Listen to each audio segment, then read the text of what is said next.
Welcome back to the daily Rambam class. It is Thursday. Let's begin with an overview of where we are up to in the Rambam.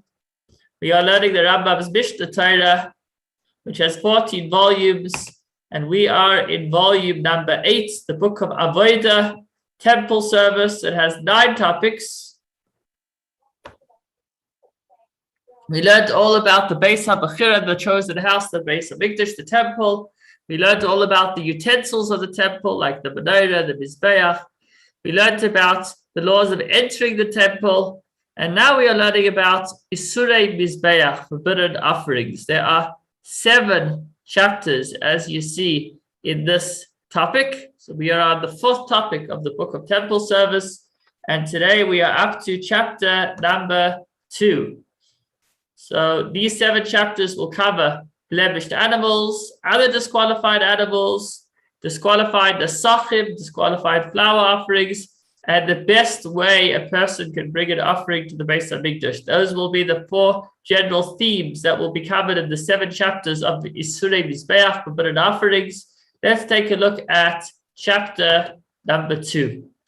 So we'll start by just following along in the PowerPoint, and then we'll move across to the rest.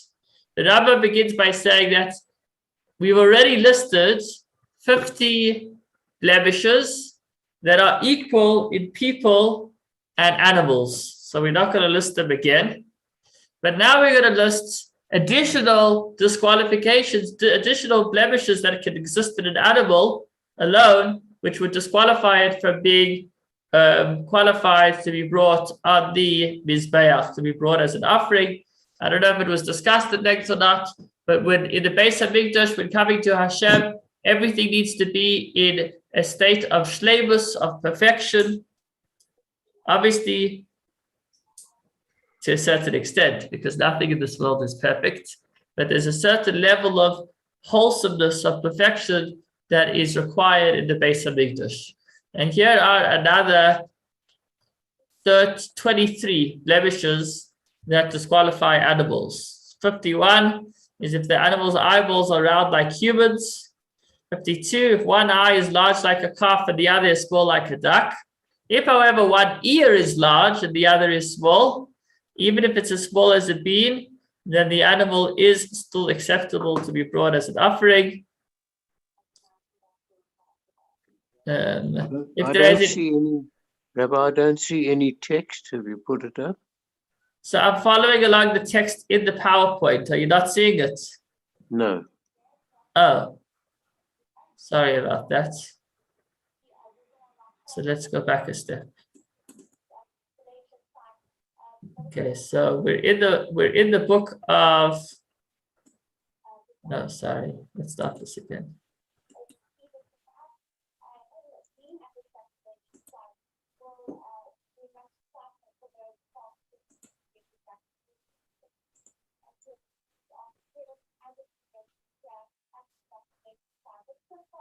I think we must do it this way. We are in the book of temple service.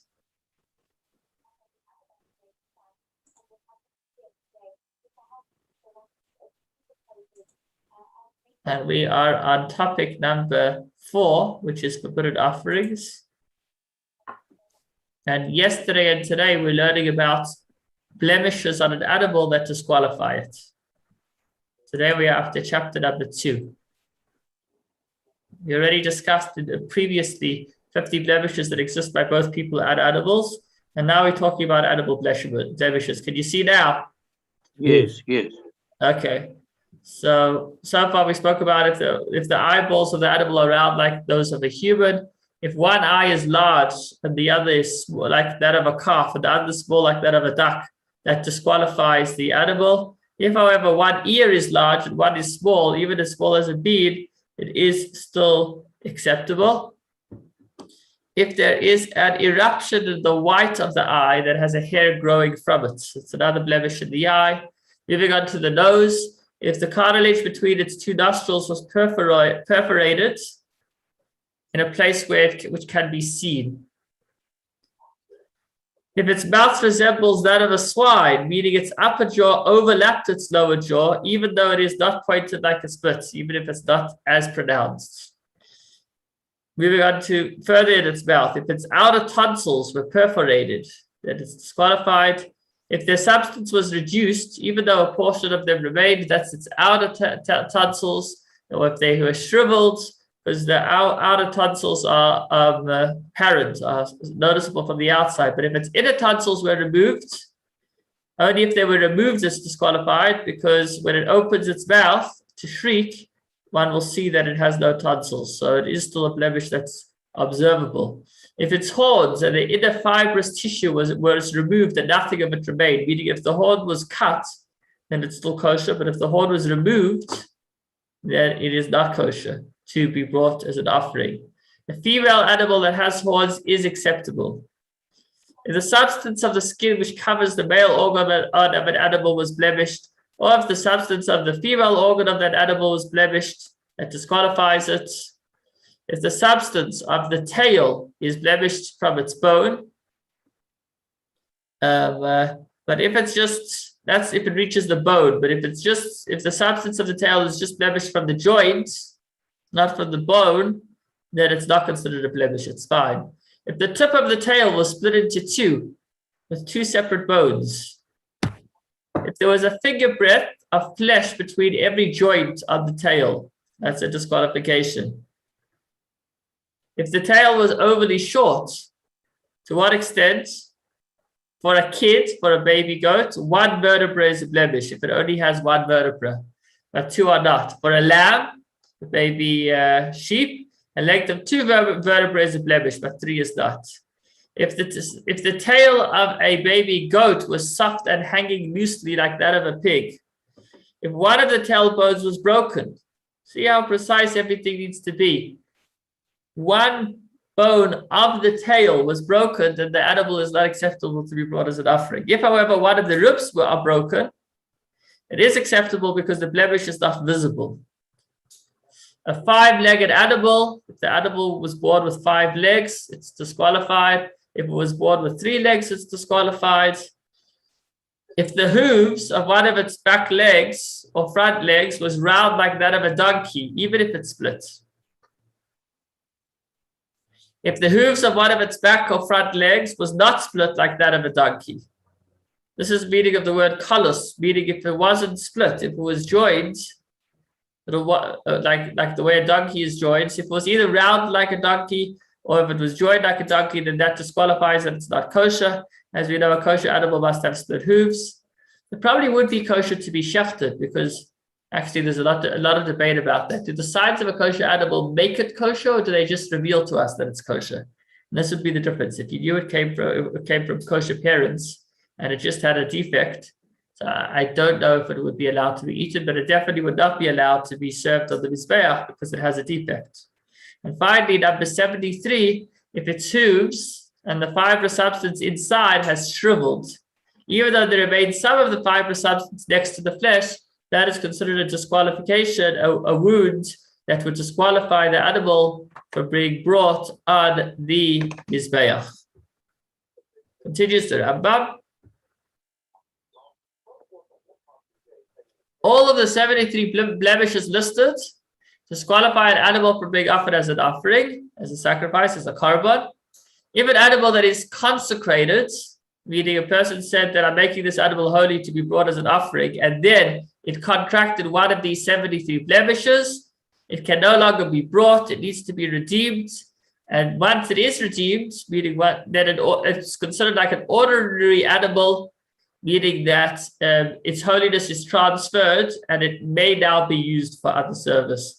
Because if you use an animal that was dedicated to the Beis HaMikdash, then it's considered sacrilege. You're profaning the holiness of the item. But if the animal became blemished in one of these ways after it was consecrated, then one has the opportunity to redeem it, at which point it's like an ordinary animal. With the exception of an animal that is old or sick or foul-smelling, although such animals are not fit to be brought as an offering, they may not be redeemed, because it's not an official blemish. Instead, they should be maintained until they contract another permanent blemish.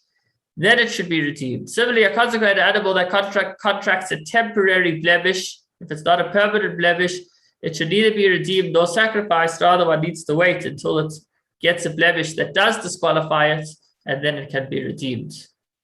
Now, what are examples of temporary blemishes that apply both to people and animals? If there's a moist skin eruption, a boil that does not resemble those of Egypt, water that descends into the eyes that is not a permanent condition, and a degeneration of nerves in the eye that is not permanent. These are 4 examples of temporary blemishes that would disqualify it temporarily, and actually would, but one would not be able to redeem it on that basis.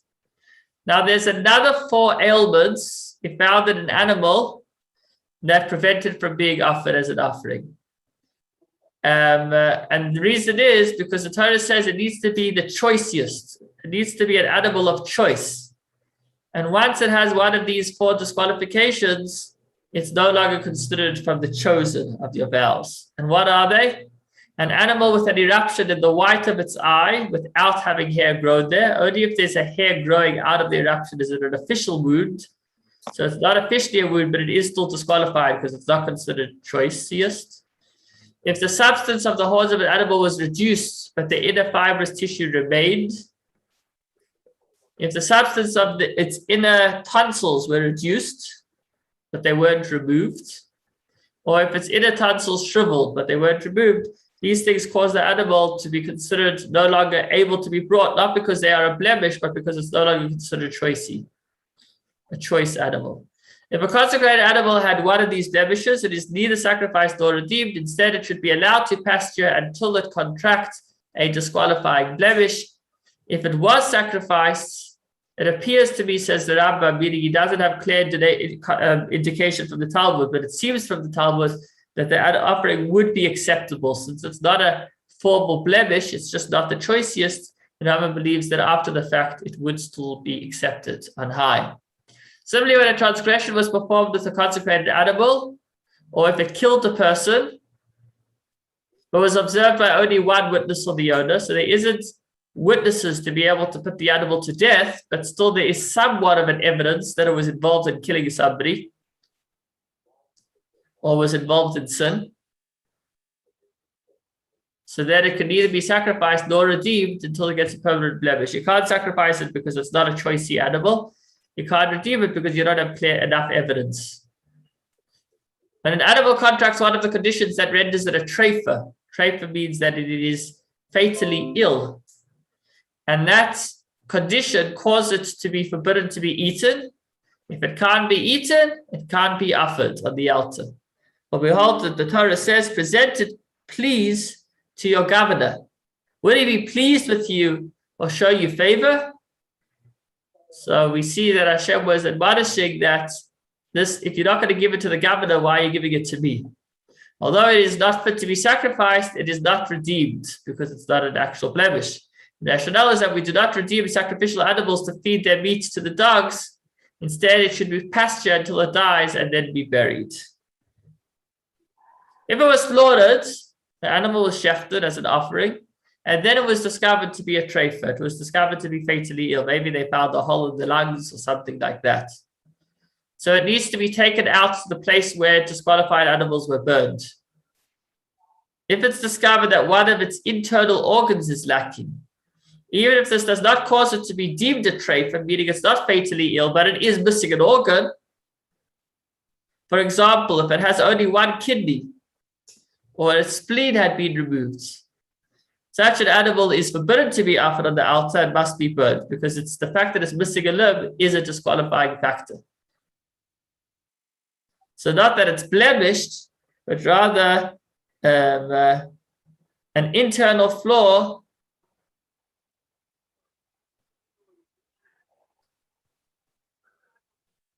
means that it's lacking, and we're not allowed to bring to the offering, to the altar, an animal that's lacking.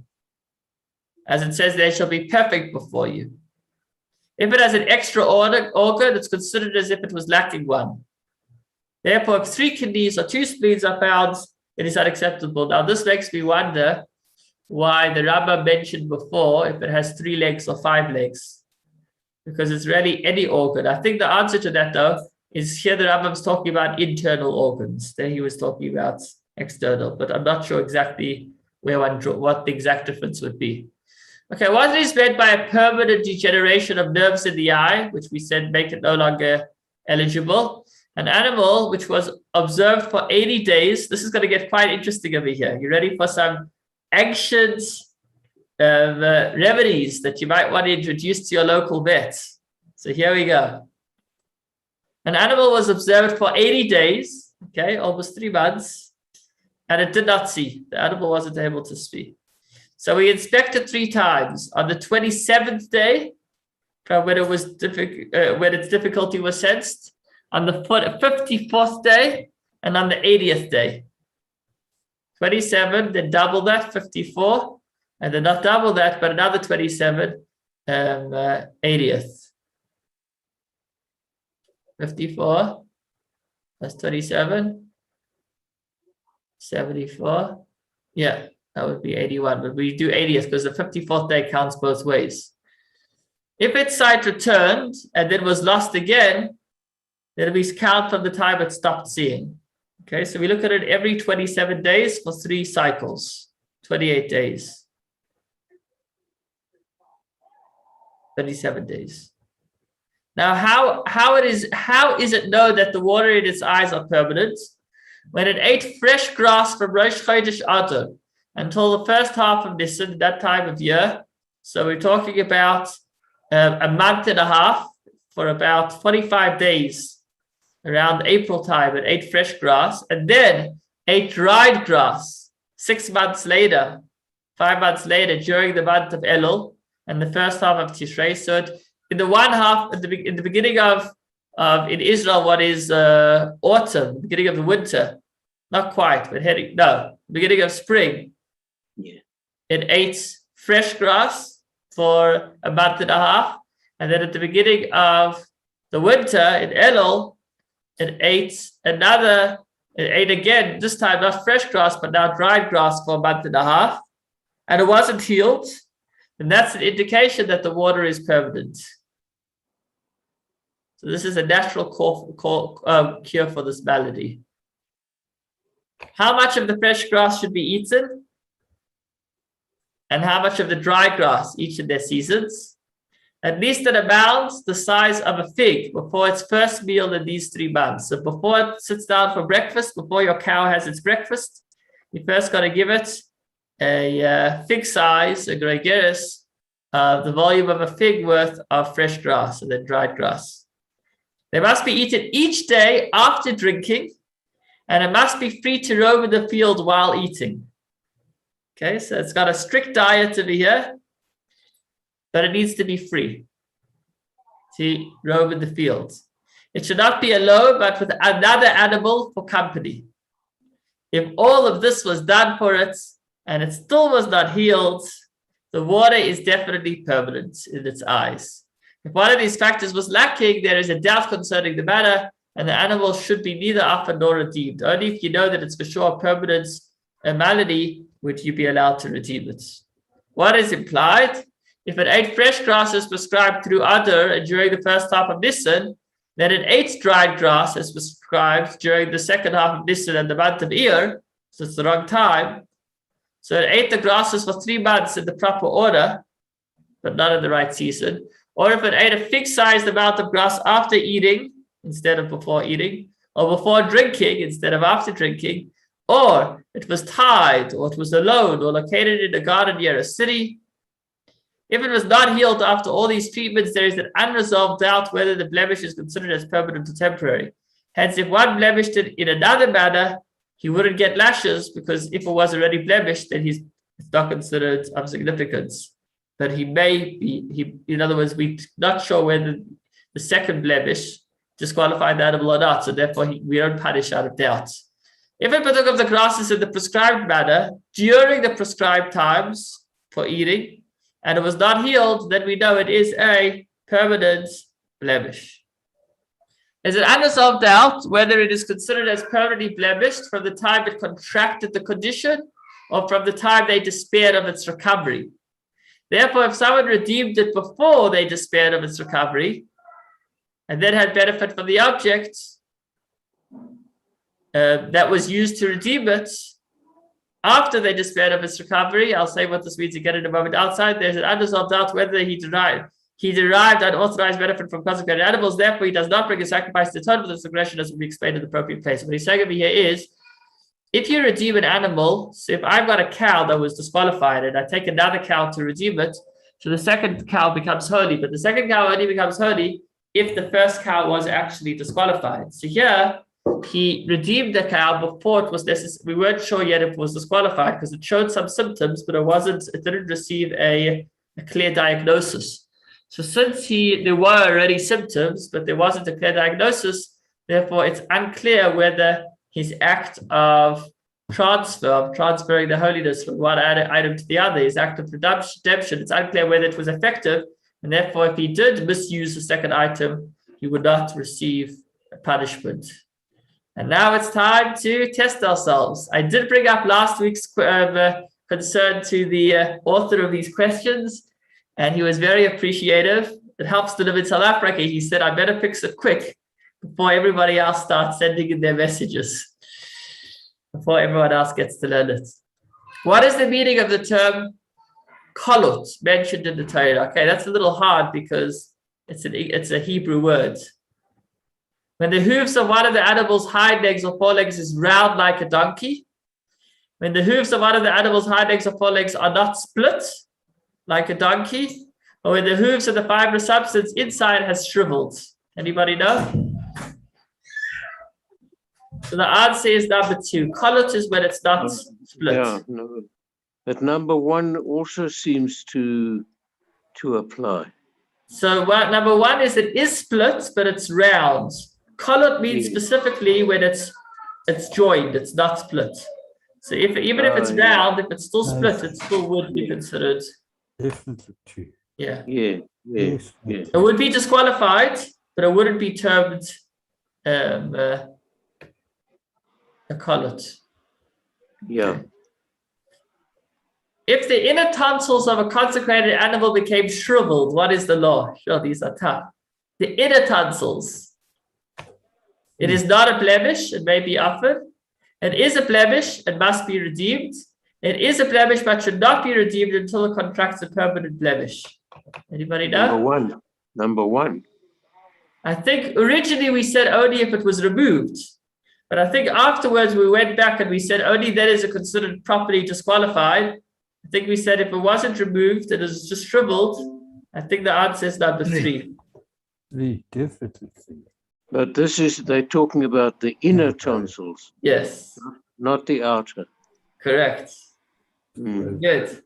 May an animal with a missing kidney be offered as a sacrifice? It's considered a blemish and may not be offered. It's not considered a blemish and it may be offered. It's not considered a blemish and it still may not be offered. Number 1. Number 1. So it wasn't from the list of 73. The list of 73 was what's official blemishes. We said rather the issue is that it's incomplete, if I'm correct. Okay. So it may not be offered, not because it has a blemish, but rather because it's incomplete. Finally, what should be done with a consecrated animal that was slaughtered and found to be a treifa? It should be taken out to the place of burning. Its meat may be eaten by the Kohanim in the courtyard, or it should be buried. Number 1. Well done. Thank you so much for joining. Wishing